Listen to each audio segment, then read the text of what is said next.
Ladies and gentlemen, welcome back to the Bass Chaplain Fishing Podcast. We're, as always, delighted that you've chosen to join us on this fine podcasting day. So much is happening on the Bass Chaplain Fishing Podcast. So we are getting ready to start the 2023 season with the Bassmaster Elite Series coming up.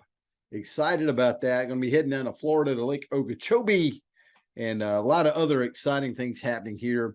Got a new book coming out. We just sent the cover yesterday to be finalized. And so hopefully in a few short weeks, The Morning Bite, Bass Fishing Devotional Book, authored by James Niggemeyer, Captain Blake Smith, and none other than the Bass Chaplain himself, will be out. And it's a 40-day devotional and just talks about bass fishing, talks about outdoors. If you've got a sportsman in your life and you really want a good devotional book that relates to where fishermen are, I'm going to recommend The Morning Bite above all else right now. A lot of good ones out there, but Morning Bite will be coming up. We hope that you'll pick up a copy, and we're going to be telling you how to do that. Very excited about a lot of things happening here at the Bass Chaplain Fishing Podcast.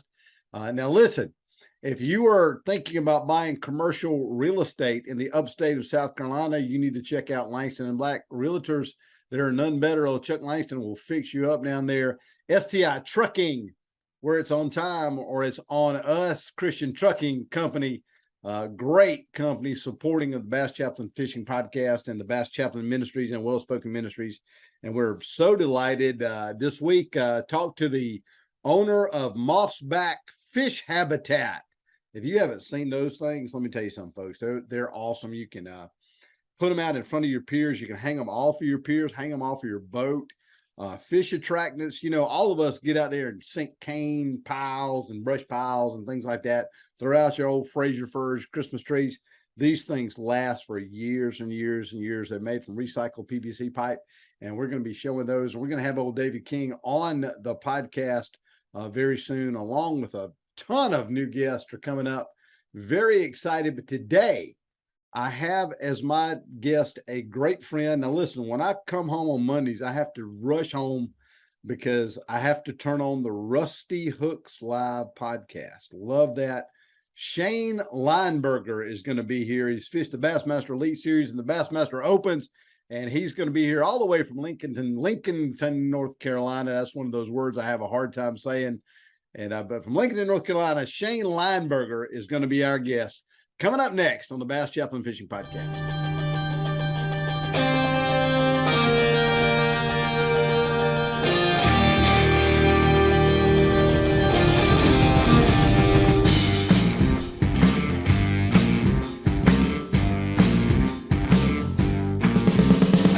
Welcome back, ladies and gentlemen, to the Bass Chaplain Fishing Podcast, where faith and fishing hook up. Have as my guest today, Shane Lineberger. And Shane, listen, Lincolnton, North Carolina, I have the worst time pronouncing Lincolnton. I look at it, I guess I'm a hooked on phonics guy. And a couple of words like that. I have Al Lindner. I had to say Al Lindner's name like for a month just to be able to say it. I don't know why I can't say Lincolnton, North Carolina, but welcome. We're glad you're here, man. I'm happy to be here. I appreciate you having me on. Dude, I tell you what, I am very, very intimidated today because you're a professional podcaster in addition to being a professional fisherman. And I can't wait to talk about this because I'm telling you, I have run home and dove over the couch to try to get to Rusty Hooks on time and check out the podcast. So it is going to be awesome. I know you guys do that every week, and you do it live, and that's got to be daunting. I mean, there's no edits in that. The thing about doing it live is I think you get a real feel as to actually what's going on. You have to doing it live. You have to be able to shoot from the hip. You know, it's not rehearsed. There's nothing premeditated about it, and you never know where you're going to go. You know, one minute we're talking about fishing, the next minute we're talking about wrestling, race, and what it may be. It's like that about it, though. You know, I think it gives people more a real feel of who you are and what you have going on. And I really enjoy doing that. It's a lot of fun. Man, it is. I can't wait to ask you about it. Tell us about how you started in professional fishing? What was your journey in fishing? And now you're one of these North Carolina guys. I've had several North Carolina. I'm convinced that if you're from Tennessee or North Carolina, you're just born to be able to fish. That's just all there is to it. I started looking at all the guys and counting them up, and I'm like, man, if you're from North Carolina, you got a good chance you could be a good fisherman. I mean, you really Yeah, do. How did all that start for you? it's something in the water, man. It really is. You know, I started fishing like every other kid in farm ponds, things like that. I was fortunate enough, blessed enough to have my dad, you know, who took me fishing when I was a kid, and I grew up around an area that had a lot of farm ponds, and I grew up not very far from the South Fork River. So, you know, I was kind of here and there in the river and the ponds, and I was always a kid that didn't do a lot of mean stuff growing up. I got in trouble more for sneaking off to the pond or sneaking off to the river by myself when I wasn't supposed to than I ever got in trouble for just being mean. And but you know, the whole professional thing for me, it kind of got started. Um, it was one of them deals where I got in bass club like everybody else did, and kind of started progressing from there. And I got into it was then the Red Man Trail. Last couple of years of the Red Man Trail, you know, it progressed to the BFLs or whatever. And I just kind of I really, really liked the competition. I've been a competitive person my whole life. I've played a lot of sports, baseball, played softball after high school, you know, all that good stuff. And when I found the competitive side of fishing, it just really, really, I don't know, man. It just, you know, you have things that just kind of do it for you. Well, that's the way it was for me. And I was fortunate enough along the way to have a lot of good people to help me. You know, nobody has ever made it in fishing alone. They could say what they want to say, that they're the greatest ever. Well, whatever. You may be the greatest ever, but you had help to be the greatest ever. Yeah. And, you know, I just kind of picked up at the BFLs and had some early success there, won a tournament. And that kind of fueled the fire. When I did win one, then I was really, really hooked. And I was fortunate enough to win. I've won five BFLs. And the one that kind of got my professional career started was I won a BFL regional at Gunnersville in Alabama in 2011, which I won a truck, in a fully rigged Ranger boat. And, you know, I told my wife then, I said, look, I want to try this. I want to try to pursue this full time. And my wife's always been 100% supportive. And she's like, you know, do what you got to do. And man, I kept my job and I worked and worked and worked and worked. Well, when it came time, I had the money put back from that truck and boat that I had won. And let's fast forward to 2016. I qualified for the Elite Series through the Northern Opens, which was kind of odd, I thought, but I had been really close, like 2 or 3 years in a row. I was inside the top 10 in the Southern Opens to qualify for the elites. But one year I missed it by one place. One year I missed it by two places. It just kind of, I was, you know, right there on the cusp of getting in and never could. And I told my wife, I said, well, I probably need to go try the Northern Opens too, because if I'm going to do this for a living, I'm going to have to learn to fish up north, because every year there's a northern swing. And if you go up there, you know, you got to learn how to do that. Well, lo and behold, I started fishing up there, and things just kind of worked out. The year I qualified, I had a top 10 at the James River in Virginia. The next tournament, I made a top 10 at Oneida Lake in New York. And our last tournament, I was in third place, and then they took the top five. I was in third place in the points going into our last tournament, which is on Lake Erie. I'd never seen Lake Erie. I went up there, and man, you talk about intimidating. You pull out there, and it's like taking a 20-foot bass boat out in the ocean. We had 6 to 8 foot seas. They sank 6 boats the first day of the tournament. And here I am from North Carolina. I had never seen anything like that. And I caught like 16 some odd pounds the first day, and I was in like 50th. Well, I come back and I called my wife. I called my wife about it, nearly all the tournaments. And I said, I need to do a little bit better tomorrow to make it. I said, I think I found some fish. If I can get to them and get back, I'll be okay.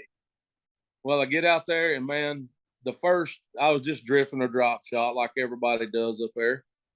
And the first 5 drifts I made, I caught 18 pounds. Wow. And good Lord, this kind of looked over me on that deal. And I get back in and everything, and I weigh in, and I'm in like 30th. Well, I called my wife, the weigh-in's still going on. And I told her, I said, I'm going to qualify. She said, how you know? I said, well, I've done the math. I'm going to qualify. Well, after it's all said and done, and the formality was, they had given me the invitation at the weigh-in and everything. I called her and I said, well, I qualified. I said, I said, now what are we going to do? She said, well, I guess you're going fishing. and we've been at it ever since. Last year I didn't get to fish the elites, but I did fish the Tackle Warehouse Pro Circuit and all 9 Bass Opens, and just barely missed re-qualifying again. They took 5. I finished 6th. Golly. It's tough. Well, it's really impressive that you went through the Northern Opens. I didn't know that. I didn't realize that you qualified through the Northern Opens. That's impressive because, man, you know how it is. Everybody, you know how locals are. I mean, local guys that fish that kind of stuff all the time. They're all hammers, and it's a whole nother ball game up there. I tell people all the time, I say, man, let's go up north and go fishing. They're like, man, I ain't going up there to go. I was like, man, you'll catch more fish in a day than you will the entire summer down here in South Carolina. But people don't believe it. But that's pretty impressive that you went through the Northern Opens. I had no idea that you did that. Like I said, you have to, if you're going to fish professionally on any level, I don't care if it's Toyota Series, Bass Opens, Elite Series, whatever, you have to learn to do that. I've had good tournaments and I've had bad tournaments up there, but it's a necessary thing that you have to learn to do. And I thought, what would be a better way is just jump in there. Yeah, that's right. That's kind of, yeah. And I think that, you've seen a lot of negativity this year about bass switching their Elite Series qualification process. You had a lot of guys complain about, oh, I can't fish all 9. I can't fish all 9. I can't do this, can't do that. Well, I'm just going to tell you from experience, if you can't go and fish all 9, you're not going to be ready. If you qualify, through 3 tournaments, which, I mean, there's nothing wrong with that, but I feel like you will be a more well-rounded angler fishing all 9. That way you are more prepared, not just as a fishing aspect, but as a travel aspect, being away from home, dealing with everything, and you have to have that perfect support system at home to be able to do that. You'll know up front. I mean, okay, you fished all 9 tournaments and you spent $25,000. Well, you could have fished 3 tournaments and then got on the elites and spent $70,000 and found out the same thing, that, okay, maybe I'm not quite ready for this. I mean, and that's not to say, that nobody's ready or anything like that. Cause I mean, I got kicked out. It happens. It's just part of it. Fishing is, I tell my favorite thing to tell people is you have to be a very, very stable person to fish, because it's like riding a roller coaster. It's up and down, and you're hero today, zero tomorrow. It's just, it is what it is. But that's just kind of where I stand with all that. And I've quit fishing 1,000 times. I've quit 1,000 times. I remember I've come back from a tournament and I'm like, I'm going to throw my rod to the next water that comes and I'm done. I'm wasting my time. And then you go over to the next water and you go, man, I bet I could catch them right there. I bet I catch them. And then before I get back home, I'm fired up again about about doing it. It's the craziest emotional sport, and a lot of people don't look at it that way. That they talk about golf being real cerebral and stuff, but man, fishing, there's nothing that will mess you up more than somebody coming in on you or somebody catching a fish that you can see. And Lord knows when in Major League Fishing, when they're telling you every 5 minutes who's catching them and you're not catching, I'd have to have a psychologist to meet me at the dock and just say, listen, I got to talk this out because I'm going to go crazy.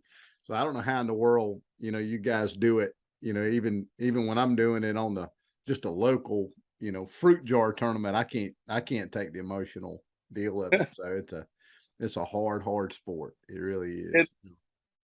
You gotta love it. I say that all the time. You gotta love it through the good and the bad. Yeah, you really do. Well, tell us about your faith, man. I know that you're going to be at whenever I have a meeting. I remember one time I was doing a thing in the Classic and I saw you walking in and I was doing fishing church. I was like, hey, Shane, I text you. Hey, Shane, you need to come over here. You beeline right over there. Talk about your faith a little bit. How does the faith how did you come to faith and tell us about your faith journey? Well, man, I mean, it's kind of, when you're a kid, you taught this and taught that. Well, my mom and dad took me to church. I tell people all the time, I like to think of myself as the guy that really believes heavily and stuff like that. I don't show it all the time. I let my mouth say things that I shouldn't say a lot of times. But I've always had things. I always say things happen for a reason. Well, they happen for a reason because he wants them to happen. And I mentioned a while ago, I get a little bit choked up on this. I mentioned a while ago that I had a top 10 at the James River. Well, sorry about that, man. That's right. The third day up there, I was running all the way down to the Chickahominy River. We're down there fishing, my partner, myself, and I look up river and I see this cloud. I mean, you can see there's a huge storm coming. Well, dang it, I can't even talk about it. Well, anyway, I told him, I said, man, get your rain suit on. We're we're fixing to run back. So we're running back up the river as hard as I can go. And there's a section where you run from the Chick back up to the takeoff up there. There's a big, huge power line that runs out across the river. I'm within sight of that power line. I'm probably 400 or 500 yards from it. I'm going at it in the storm. It's raining, thunder, and lightning going crazy now. All of a sudden, the boat just shut down. And like I said, I'm probably 400 yards from the power tower. And the boat just shuts off. And as I'm fiddling with the boat, trying to get it started back up, there's a bolt of lightning came down and hit right where I would have ran through. Wow.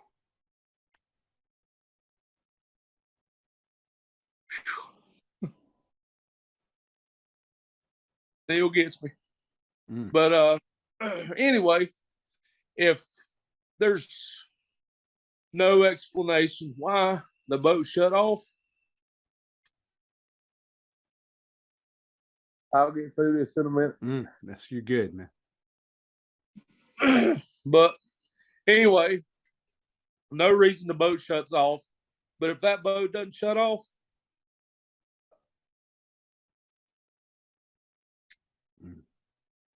oh Lord, the boat don't shut off, I'm not sitting here today. So if if that don't make you believe, yeah, you got problems. Yeah. Well, man, one of the things you touched on is you talked about your parents taking you to church. I hear that all the time, and I think that's so vitally important. Especially in the COVID world today, we think that, you just got to there's something about going to church that God uses to convict us of our sin and let us know we need a savior. And that's when you're in church and you're in there, I know, I first started feeling God working in my life when I was sitting in church and thinking, man, this preacher's talking to me. He's talking about me and he's talking to me. And those are the times, and you never know when it's going to happen with a kid. There were so many times when I was in church and I was like doing this, and I was like, man, and I know my parents thought, we're bringing this kid to church and it's a wasted time, and it never is, because that one moment the Holy Spirit can use to convict the child of his sin and say, you need a savior, and you turn to Jesus. And so that's right. Yeah. I was in Kentucky last year deer hunting, and my wife took my daughter to church, and she called me with this video of my daughter getting baptized. And I'm like, wait a minute. Do you not think I probably should have been there for that? My daughter was like, look, she said, I don't know what it was, but I was told to do it. Yeah. And she did. Thank God. That's right. Yeah. Yeah. And baptism is such an important step. I always love it. Whenever you show a baptism, whenever somebody sees baptism, I found out my son was baptized. He went on a mission trip. He'd never been baptized, and he went on a mission trip. And I was in New York. I was up on Champlain, and I got a text, and I looked at it, and it said, "Hey, Dad, I just want you to know I just got baptized." And he sent me the video.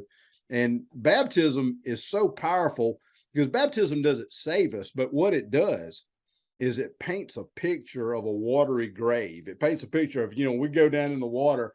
That's like us being buried with Jesus. And then when we come back up, it's like being raised to new life. And man, it is so powerful. There was a church here in Anderson that one time they showed baptisms, and it was just one after the other. And it was like 600 baptisms they did. And man, when they got to about 10, I'm just crying. I mean, I'm just boo-hooing. I'm just going crazy. And I love that, man. I hope one day that we have revival on the Elite Series and or any Bassmaster deal, and we can see a bunch of guys baptized and a bunch of guys come to faith in Christ. It's the most important thing, that we'll ever do. Let me shift gears on you and talk about your podcast, man. This I love this. I got to do this gingerly, because you kind of play in the Bible. It says, "Blessed are the peacemakers." And that's the way I see your role on the podcast, is that you're the one that tries to, okay, we can't go here, we can't do there, we can't do there. Because those guys, man, they get it. No, it's no holds barred, it's no off limits on Rusty Hooks, man. It's unbelievable. And it's, that podcast kind of come to be is we were down there at the tackle shop one day, and there's some guys coming there, and just a bunch of guys sitting around talking about fishing, and I'm sitting there going, we should do a podcast. And I said something to David about it, and I said, man, let's do a podcast. He said, well, what are we going to call it?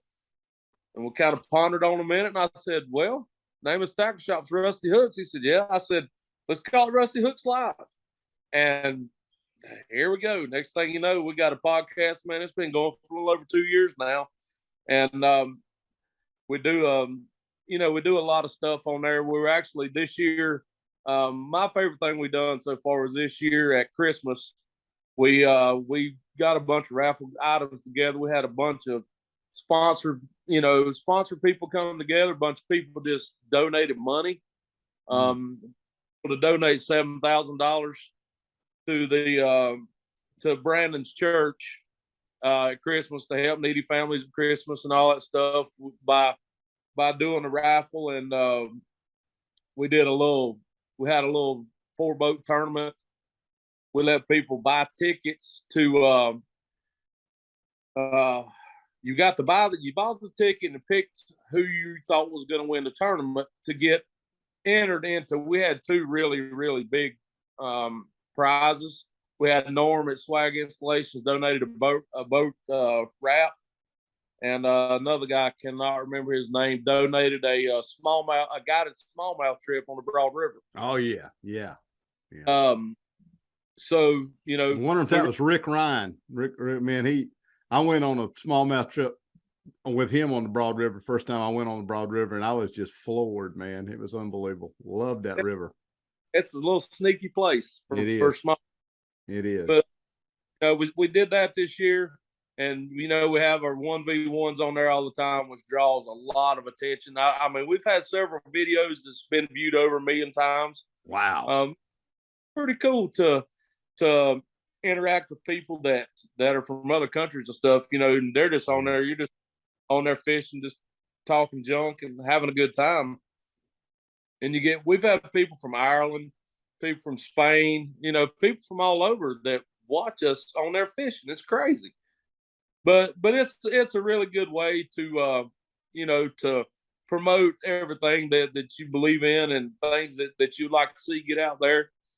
And it's really, really worked really well for us. I'm happy with it. Right now, we hadn't had one in a couple weeks because Rusty Hooks is going through they're moving.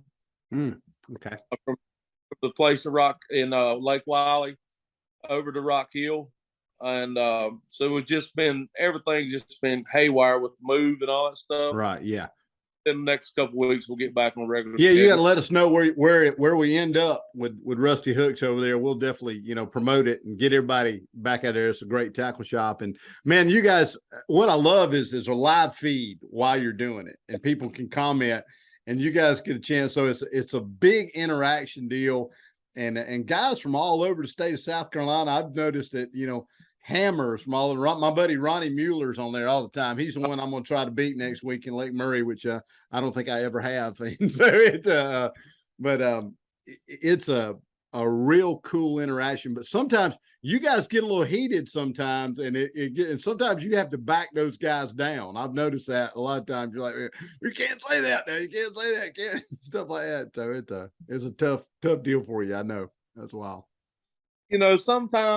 Sometimes you get a little bit more passionate about things than you probably should. And that's the one thing about it being live is you really, really have to think about what you're going to say before you let it come out. Yeah. You can't feel that guy, but you be swinging and going on at the Rusty Hooks podcast. Well, let me ask you this. If you, what our listeners we have a lot of people that listen that are just starting out in fishing. And what if you got some things for the average angler? Like last week I talked to a little fishing club up in a high school fishing team up in Star, South Carolina. And they were asking me, they were like, man, what do you use? What do you do? What would you tell, people starting out? Can you give us 3 tips to help us get better, in bass fishing? What would you tell us? Man, the first thing that you got to learn in bass fishing is to fish your strengths. Everybody, you hear this, and Denny Brower was the first person that I ever heard say that. Denny Brower is a dude that I look up to. Yeah. And, you've always had that. There's one guy you'd like to spend the day in the boat with. I'd love to spend the day in the boat with Denny Brower just one time. Right. Anyway, that's one thing he preaches all the time is fish your strengths, whatever your strength is. If it's flipping a jig, if it's throwing a shaky head, whatever suits you the best. I think that's the absolute best tip. Now, are you talking about just people in general? Or are you talking about like high school anglers and stuff? I'm talking about high school anglers, people in general, whoever, just anything to help us get better. To help me get better, what would you tell us? Well, the second thing that I always like to say is fishing has so many variables in it. A lot of stuff you can't control. The things that you can't control, one is your equipment. All right. You need to take care of your equipment. I don't care if you're fishing with, Lew's Hyper Mags, or if you're fishing with Zebco 33s, whatever you got, take care of that. That is the old adage is if you take care of it, it'll take care of you. And that's just kind of my thing. And I'm gonna say probably the third thing would be and I use this one to high school anglers all the time. if you think you may want to fish for a living, fish professionally, whatever, first and foremost, get an education. So you may go fishing and it may work out and it may be the best thing ever for you. But if you were to go fishing and it didn't work out, you have something to fall back on. That's good. Don't just don't put all your eggs in one basket. That way, you can still fish, but you have, a life also. Yeah, that's good stuff, man. Well, let me ask you this, Shane, if we want to find the Rusty Hooks podcast, where do we go? What's that? It's on all social media platforms, YouTube, Spotify, iTunes. It's on everything. And that's what it's Rusty Hooks Live. We're live every Monday night at 7 Eastern time. And we don't really have a set time as to when it ends. We just kind of get on there until you just kind of run out of things to talk about. You run out of steam. I heard that. That's awesome.